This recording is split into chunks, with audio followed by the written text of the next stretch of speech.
Tú eres la famosa chica del vestido blanco, ¿no? Que aparece en Ámsterdam con José Luis Ábalos.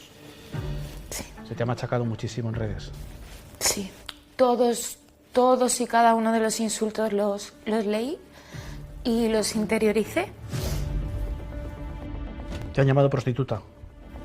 Directamente por la calle, varias veces.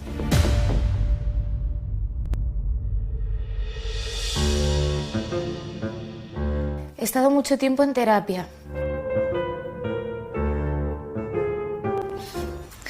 Con antidepresivos. La oferta que le hacen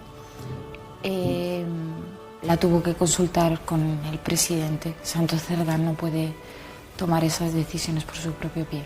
¿Los titulares de la corrupción ponías la mano en el fuego por Ábalos? Sí. ¿Y a día de hoy?